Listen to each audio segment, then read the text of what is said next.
오늘 저는 무너진 영적 예배를 회복합시다 하는 제목으로 말씀을 전하려고 나왔습니다. 로마서 12장 2절입니다. 로마서 12장 2절. 로마서 12장 2절. 제가 봉독에 올리겠습니다. 너희는 이 세대를 본받지 말고 오직 마음을 새롭게 함으로 변화를 받아 하나님이 선하시고 기뻐하시고 온전하신 뜻이 무엇인지를 분별하도록 하라. 아멘. 네, 기도드리겠습니다. 사랑의 하나님 아버지 감사합니다.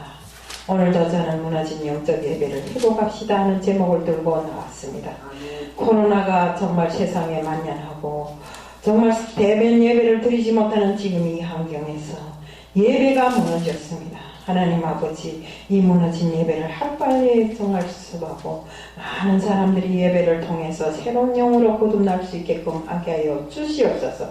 오늘 이 시간도 정말 말씀을 전하려고 하오니 저희 입술을 주관하여 주옵시고 잘못 전달된 말씀이 있다면 십자가대에 감춰 주옵시고 시간 전하는 말씀의 모든 것이 성령으로 정말 능력으로 살아나게 하여 주시옵소서. 이 시간도 모든 걸 다 주님 앞에 맡겨며 예수 그리스도의 이름 받들어 감사하며 기도드리옵나이다. 아멘. 제가 저번 날에 그 종로오가에 갔다가 어느 큰 교회에 다니는 장로님을 만났습니다. 근데 그 장로님이 눈물이 글썽해갖고 나아가 하는 소리가, 아니 70세 이상 되는 어르신들은 다 교회에 못 나오게 하니까 자기가 이제 장로라고 생긴 사람이 1년 동안 교회에 못 갔대요. 그러니까 장로라는 분이 1년 동안 교회를 못 갔으니까 그분이 영적인 모든 것이 어떻게 되겠는가 하는 것을 우리가 짐작하고도 남잖아요. 우리가 그러니까 그 장로님이 나보고 하는 소리가, 저 목사, 내가 이젠 장로 된 지도 수십 년인데 이렇게 예배당에 못 가보기는 처음이라고. 이러면서 정말 요즘에 내가 장로가 맞는지 안 맞는지 내 자신밖에 깔린다고 이렇게 이야기를 하시더라고요. 정말 이런 것을 놓고 봤을 때 우리가 정말 이 예배를 회복하는 것이 우리에게는 급선무입니다. 어른들뿐만 아니라 중고등 초등학교 학생들 다 정말 예배를 통해서 정말 우리들이 정말 영적인 영성을 높이고 각 교회들에서 정말 자기들이 맡은 바 임무를 다 수행하게끔 이렇게 해야 되는데 그렇게 하지를 못하고 있습니다. 더군다나 우리 이 세상에 종교조가 다니는 아이들을 보면 예배당에 갔다 왔다 하면 그들을 완전히 벌레 취급을 합니다. 이런 기막힌 세상에서 우리가 살고 있으니까 사실 말해서 정말 세상은 온통 그저 악으로 번져가고 더군다나 사람들은 우울증에 시달리고 갖가지 중독에 빠져가지고 지금 이렇게도 저렇게도 못하는 사회가 정말 이전 같지 않은 이런 사회로 세상을 살아가고 있더라 이겁니다. 그래서 우리가 중독으로 지금은 많은 사람들이 중독에 빠져 있어요. 그러면 우리가 정말 중독이라는 거는 살림도 순식간에 초토화하지만 나의 영성도 순식간에 초토해버립니다. 그런데 사람들이 정말 이 중독에 어떤 중독에 빠져 있는가를 제가 찾아봤어요. 그랬더니 우선은 사람들이 우울증에 시달리면서 가지고 놀 것이란 거는 일도 없고 바깥에 나가봐야 직장도 다 상실하고 이런 상황에서 침대에 누워 뒹굴면서 가지고 놀 것이란 건 오직 스마트폰밖에 없더래요. 결국 스마트폰 중독에 빠져버립니다. 자기 처는 어디가 있는지를 알려고 생각 안 해도 내 손에서 이 핸드폰만 스마트폰만 없어지면 큰일 난 것처럼 차를 타고 정말 맨일을 갔다가도 스마트폰 찾으러 다시 옵니다. 아마 자기 처가 없어서 때도 그렇게까지는 찾지를 않을 거예요. 이렇게 또 애들도 집에 들어가면 밥만 부지런히 눈 내리감고 밥만 부지런히 퍼먹고 배만 부르면 자기 칸 문을 탁 닫고 들어가면 그 다음에는 엄마가 어디 갔는지 아버지가 어디 갔는지 내가 어느 세상에 와 있는지 모를 이런 환경에서 스마트폰 게임에 빠져서 무아지경에 힘내고 있어요. 지금 애들까지도. 왜요? 애들이 학교에 못 가잖아요. 제대로 못하고 이러니까 그들이 빠질 때가 어디밖에 없겠어요. 게임밖에 없잖아요. 그리고 어른들도 역시 같고, 나 저번에 보니까 어떤 사람이 자기가 그 코로나 때문에 집에 갇혀 있으면서 어디 갈 데는 없고 해서 게임장을 찾아갔는데, 게임장에 가서 무료 게임을 했으면 좋겠는데 처음에는 무료 게임부터 시작해서 그것이 재미들리기 시작하니까 돈을 넣고 하다 나니까 1년에 2천만 원을 까먹었대. 2천만 원을 벌어도 모르겠는데 2천만 원을 까먹었대. 이렇게 게임 중독에 빠져서 돈을 1,000만 원, 2천만 원 까먹은 사람들이 지금 한 36%나 됐다고 이렇게 자료가 나와 있더라고요. 그러니까 사람들은 그 잃어버린 것만으로도 만족하면 되겠는데 그것을 보충하겠다고 또 솔직한 말 범죄의 길을 걷게 되는 것입니다. 또 다른 하나는 음란물과 마약 중독이라는 것입니다. 음란물이 세상에 유포되고 정말 세상에 음란물이 만연해요. 난 아침에 자고 일어나면 우리 그 동네 그 길바닥에 보면 이상한 것들, 정말 쫄딱 벗은 여자들이 뭐 이상한 행색을 하고 있는 사진을 막 갖다가 퍼뜨리지 않겠는가. 또 애들까지도 지금 음란물에 빠져서 그렇게 중독되어 있다고 합니다. 더군다나 또 마약은 더 말할 것도 없대요. 네? 우리 저번에 어느 택시기사의 이야기를 들었죠? 네? 저 천안으로 가는 택시를 몰고 가는데 거기에 탔던 두 승객이 내렸는데 가방을 두고 내렸대. 근데 가방에 대해서 너무 막 한 번에 그 여자가 한 10번 전화오고 남자도 10번 넘어 전화오고 도대체 운전을 하지 못할 만큼 전화를 오니까 이 사람이 그 가방에 대해서 이상하게 생각하고 천안경찰서에 가지고 갔다는 겁니다. 가니까 그 안에 마약들이 들어있더래요. 그래서 이 사람들은 그걸 알고 도망을 쳤지만 하루 만에 체포됐고, 막 그 사람이 다른 손님을 싣고 갔는데 빨리 우리가 그 10배를 돈 주겠으니까 50만 원을 주겠으니까 제발 좀 돌아와 달라고. 그런데 이 사람은 그 50만 원을 포기하고 그 가방을 두고 경찰서에 가니까 결국에는 상 타고 돈도 타고 했잖아요. 이렇게 지금 세상에 젊은 애들이, 우리가 다음 세대라고 생각한 젊은 사람들이 다음 세대가 아니라 다른 세대로 가고 있다 이겁니다. 우리는 정말 상상도 못한 그런 정말 세대를 걷고 있는 우리 젊은 세대들입니다. 우리 다음 세대가 무너지면 우리 다음 세대가 무너지면 우리는 전체가 무너져 버립니다. 지금까지 기성세대가 힘들어서 이루어놓은 그 모든 것들이 하루아침에 무너지기 때문에 정말 우리는 이것을 신경을 써야 하고, 더군다나 그렇게 하려면 우리 그리스도인들이 사는 방법 자체가 달라져야 되는 것입니다.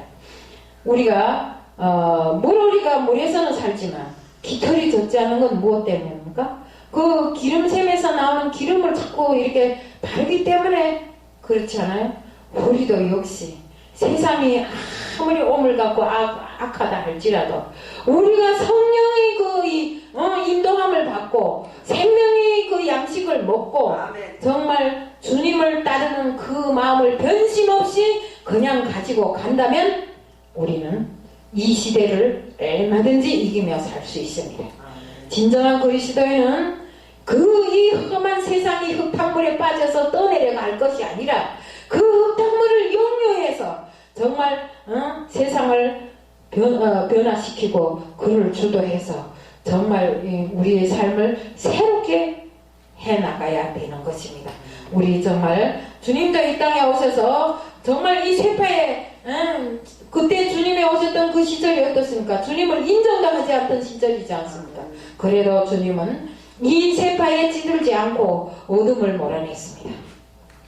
정말 이 당시 종교와 정치를 야합한 시대라 바리새인들과 서기관들이 하나가 돼서 굉장한 저항을 한 걸 우리는 알고 있잖아요. 그럼에도 불구하고 주님은 이들의 외식과 위선을 정말 위선과 거짓을 무섭게 책망하시고 또 시대의 타락을 묵과하지 않으시고 정말 그것을 변화시켜 나간 것입니다.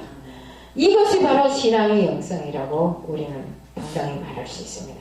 하나님은 사람들이 예수 십자가의 보혈로 죄를 막고 빛으로 어둠을 몰아내고 부패의 흐름을 역류시키는 이런 역사를 가져와야 된다고 이렇게 했습니다. 우리 예수님께서 이 땅에 오셔서 피를 흘림이 뭡니까? 인간 세상이 타락이고 사람들이 죄로 얼룩진 삶을 살기 때문에 주님께서 이 땅에 오셔서 자신이 한 몸으로 그 모든 죄를 대속하고 피를 흘리고 물과 피를 다 흘리신 것 아닙니까? 바로 그 십자가의 보혈을 우리는 항상 잊지 말아야 되고 그 보혈을 이어서 우리도 주님처럼 살아가기를 그 십자가를 우리가 매기를 바라는 것 아닙니까? 그렇기 때문에 우리는 이 시대가 아무리 흙탕물 같은 정말 더럽고 추한 시대라 할지라도 그 시대를 역류해서 거슬러 올라가서 정말 우리 세상을 변화시키는 이런 그리스도인들이 되어야 된다 이겁니다. 계시록 3장 4절에는 다음같이 기록되어 있습니다. 그러나 사대에 그 옷을 더럽히지 아니한 자 몇 명이 내게 있어 흰옷을 입고 나와 함께 다니리니 그들은 합당한 자인 영고라. 이들은 시대를 지키며 신앙을 지킨 바로 파수꾼들입니다. 우리가 성경에 정말 모세가 그러했고 다윗이 그러했고 정말 엘리야가 그러했습니다. 그들은 세상 풍파에 떠밀려 내려가지 않았습니다. 시대를 거슬러 올라가면서 정말로 주님이 뜻대로 살기를 원했고 주님이 뜻으로 자신들을 항상 주님이 뜻대로 살아왔던 것입니다. 정말 이런 사람들이 바로 신앙을 올바른 갖춘 신앙의 파수꾼들이라 일러 가리지 않을 수 없습니다. 하나님은 역사는 다수가 있어야 되는 것이 아니고 진리를 행하고 정의를 행하는 한 사람만 찾으면 이 성을 용서하겠다고 이렇게 말했잖아요. 예레미야 5장 1절에서 보면 진리를 행하는 한 사람, 옷을 더럽히지 않은 몇 사람, 의인 10사람만 있으면 그 심판도 막을 수 있었고 시대를 역류시킬 수도 있었습니다. 하지만 이런 사람들이 이런 정의를 가진 사람들이 없었기 때문에 우리 소돔과 고모라가 망하고 말았잖아요. 네. 우리 모두는 그런 정말 진정한 의인, 진정한 옷을 더럽히지 않은 사람, 진리를 위해서 행하는 우리들 모두가 되자는 것을 말씀드리지 않을 수 없습니다. 물고기가 아무리 짠 바다에서 헤엄쳐 다녀도 죽지 아니하고 또 그 살이 짜지 않은 것은 살아있기 때문이 아닙니까? 네. 우리도 역시 우리 생명이 예수 안에 있어야 되는 것입니다. 예수 안에 우리 생명이 있으면 우리도 이 세대의 풍파에 물들지 않고 이 세대의 그 모든 흐름이 아무리 더럽고 추하다 할지라도 그 더러움에 타지 않을 것이며 추한 것에 물들지 않을 것입니다. 육체만이 아니라 정신도 신앙도 정말 우리는 살아 숨쉬는 자들이 되어야 됩니다. 우리는 정말 예수 안에서 예수 생명운동이 일어나야 하고 이 시대를 향해서 우리 모두가 양강나팔을 부는 사람들이 되어야 됩니다. 그러기 위해서는 성령의 능력으로 우리는 무장을 해야 됩니다. 성령의 역사가 없으면 무너진 영성을 절대로 회복할 수가 없습니다. 성령은 예수 권세의 능력을 나타나게 합니다. 마귀 사단은 우리를 우는 사자처럼 먹을 것을 찾아 다 헤매고 있습니다. 이때 십자가의 보혈의 역사가 있어야 하고 예배 때마다 성령의 임재를 경험하는 이런 진실한 예배가 드려져야 되는 것입니다. 마가복음 16장 17절 18절에 보면 믿는 자들에게는 이런 표적이 따르리니 곧 저희가 내 이름으로 귀신을 쫓아내며 새 방언을 말하며 뱀을 잡으며 무슨 독을 마실지라도 해를 받지 아니하며 병든 사람에게 손을 얹은 즉 나으리라 하시더라. 그리스도인은 생명을 공급받고 하나님과 영적인 교제를 하는데 이런 힘들이 모두 예배를 통해서 공급받아집니다. 우리가 예배에 불참석하고 예배를 중요치 아니하면 하나님과의 이 교통이 이루어질 수도 없고 또 내 속에 정말 온갖 잡다한 것들이 들어차서 정말 예수님과 동행하는 삶을 온전히 살 수가 없는 것입니다. 마귀 사탄은 약한 자에게 항상 덤빕니다. 예수의 피가 부족한 우리들에게 또 약한 자에게 마귀 사탄은 덤빕니다. 우리를 삼키려고 덤빕니다. 그렇기 때문에 우리는 항상 준비되어 있어야 되고 항상 예수의 피로 나를 철저하게 무장하고 있어야 되는 것입니다. 정말 그런데 우리는 많은 사람들이 예배를 아주 가볍게 생각하고 이렇게 여기고 있습니다. 구약시대 예배는 하나님이 드리라고 하는 장소에서 드리면 그것이 지성소가 되고 정말 그 속에서 예배를 드려야 됩니다. 예배는 하나님이 드리라는 방법대로 드려야 됩니다. 오늘 본문에 보면 영적 예배가 무엇인가 하는 것을 세 가지로 이야기를 했습니다. 영적 예배란 말은 하나님께 드리는 예배를 말합니다. 그런데 우선은 우리 몸을 하나님이 기뻐하시는 산재물로 드리는 것과 이 시대를 본받지 않는 것과 마음을 새롭게 함으로 변화를 받아 거룩한 삶을 사는 것입니다. 이것이 우리가 드리는 영적 예배라고 성경에는 명명백백하게 지적되어 있어요. 기록되어 있어요. 그렇습니다. 우리 몸은 거룩한 산제사로 드리는 영적 예배자로 우리들 모두가 다시 한번 회복되기를 축원합니다. 신앙에 있어서 예배보다 더 중요한 것이 없기 때문에 반드시 예배의 성공자가 되어야 됩니다. 예배에 성공하면 모든 것이 다 성공할 수가 있습니다. 그러나 예배에서 실패하면 신앙생활뿐만 아니라 내 생활이 전반이 다 실패로 끝납니다. 우리는 하나님을 만나고 교제하는 이런 예배 시간을 놓치지 말아야 되면 이 시간을 통해서 신령과 진정으로 내 몸을 산제사로 드리며 하나님과 교제하는 시간을 가져야 되는 것입니다.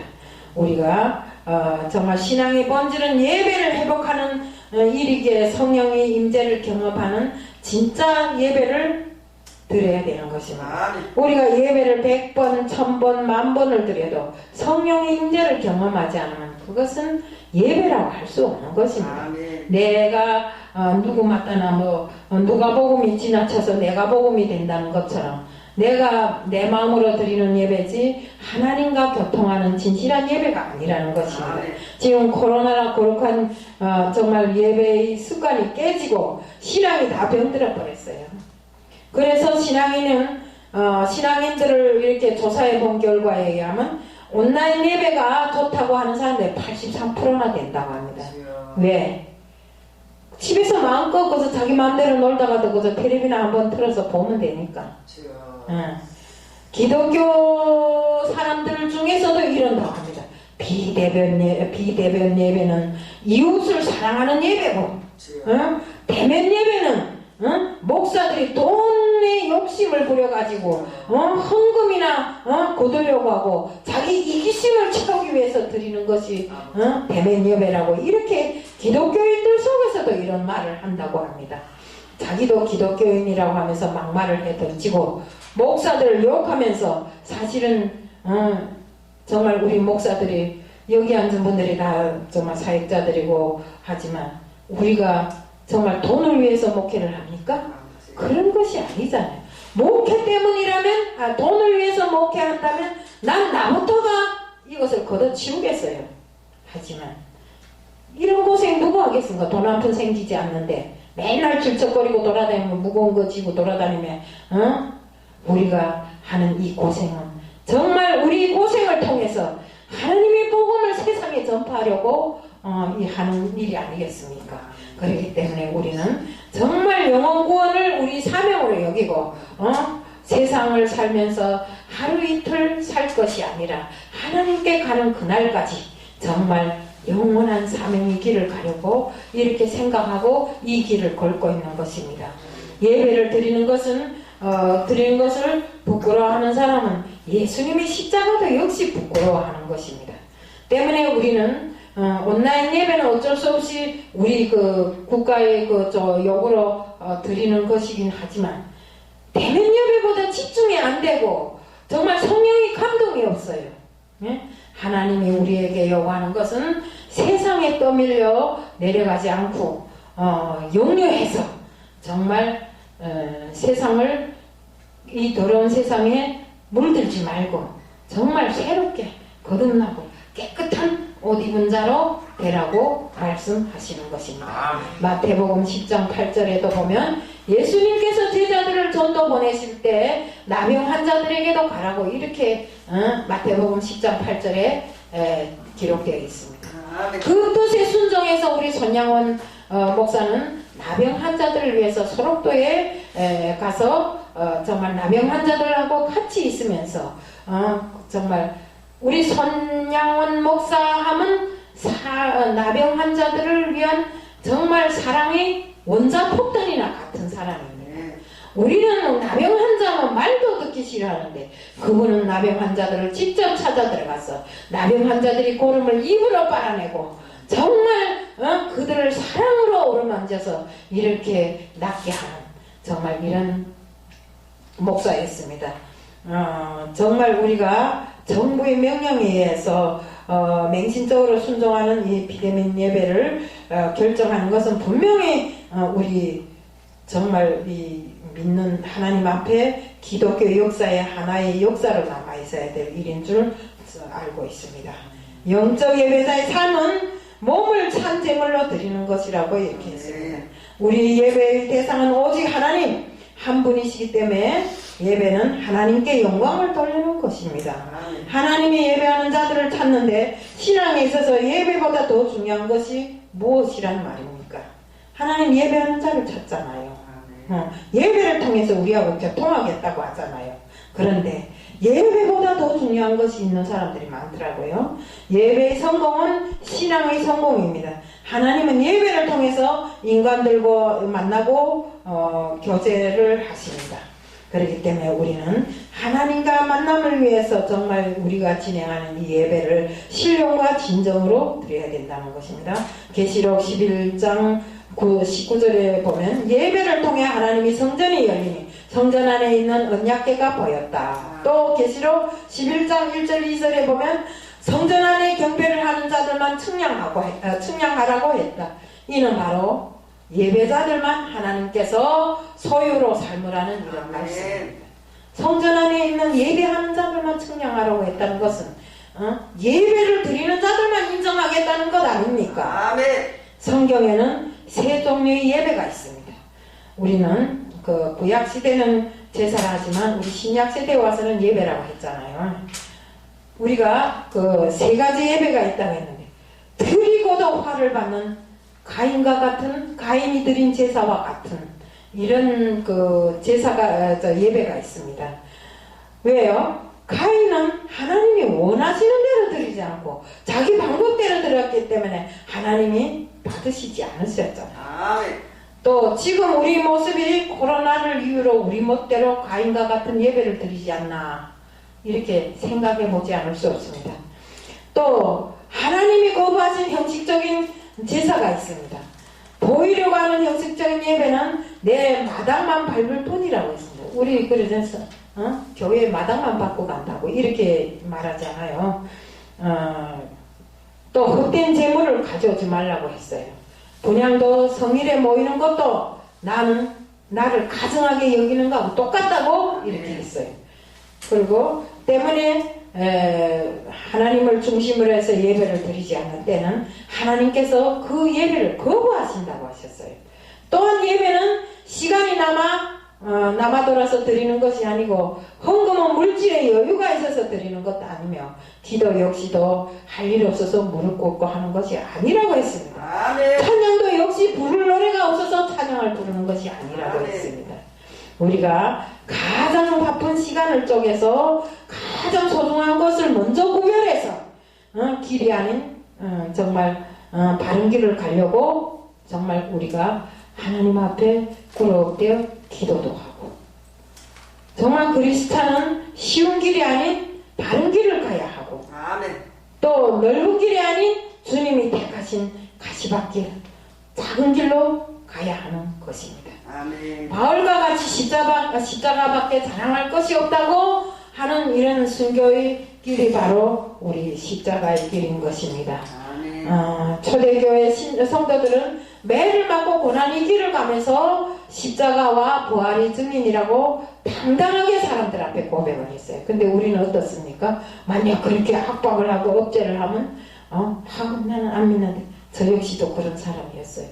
이북에 잡혀갔을 때 기독교인들을 골라내더라고요. 근데 나는 뭐 잘난 체하고 나는 하나님 안 믿었어요.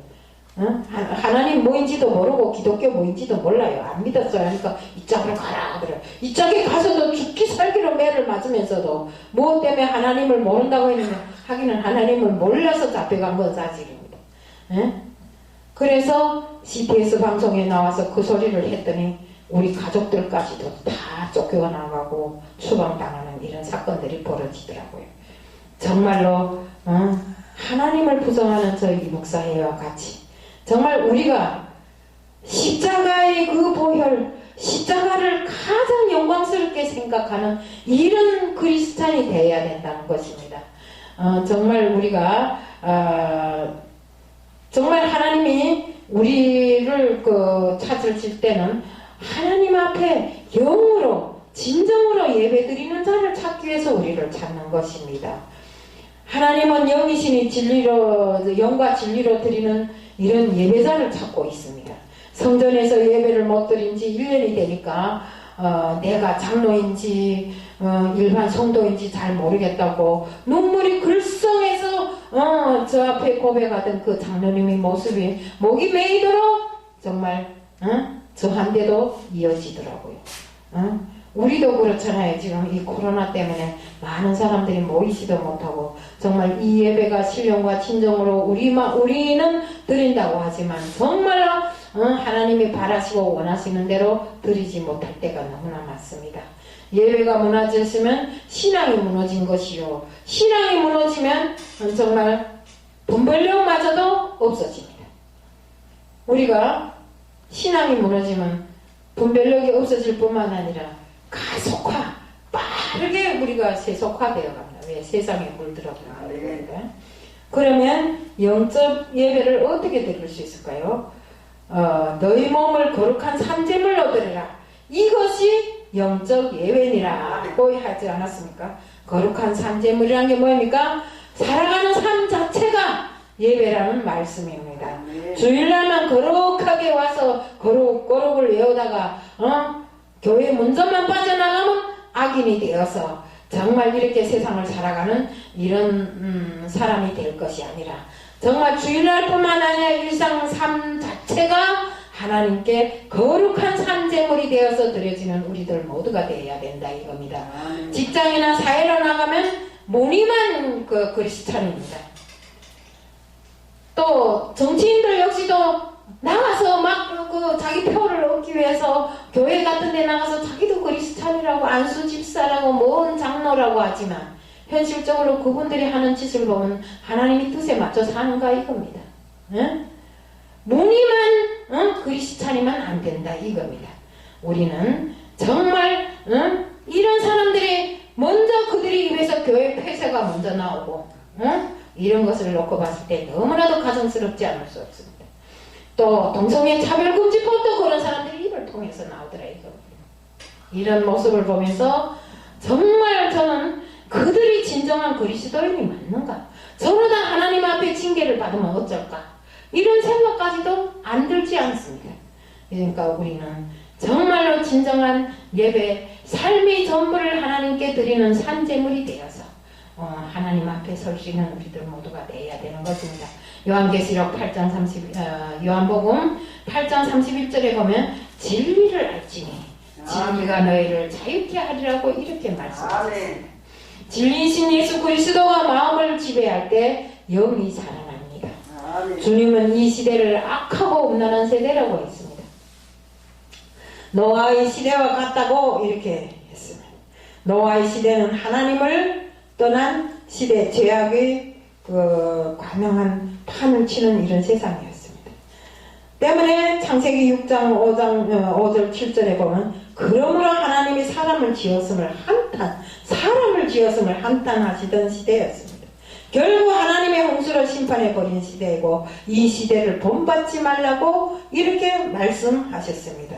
하나님이 사람을 지을 때는 어땠습니까? 내가 그들을 통해서 찬양을 받고 경배받으려고 지었다 했는데 하나님이 모든 것을 배반하고 자기 멋대로 살아가는 악함을 가지고 사는 사람들이 되었으니 하나님이 심판하지 않을 수 없었잖아요. 그러면서 다 심판하고 정말 무지개로 약속하면서 다시는 이 시대를 본받지 말라고 이렇게 이야기를 하지 않았습니까? 또 내 다시는 물로 심판하지 않으리라고 이렇게 얘기했습니다. 하나님을 떠난 생각은 자연히 어두운 시대를 닮아가게 되는데 세상줄에 매여있는 악습관을 정리하고 끊어야 합니다. 악습관이 이게 진짜 안 돼요. 저도 보면 이렇게 이 습관이라는 게 중요하더라고요. 저도 이렇게 이북에서 살 때 군대에 나갔는데 제가 함흥태생입니다.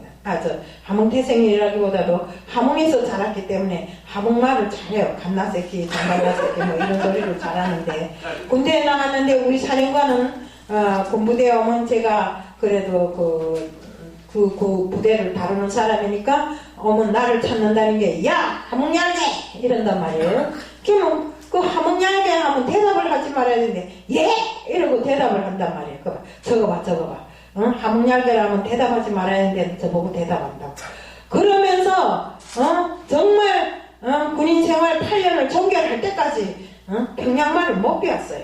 그냥 함흥말을 쓰다가 제대돼 버리고 말았어요. 이렇게 습관이란 게 중요하고 제가 또 이북에서 살다가 남한에 왔잖아요.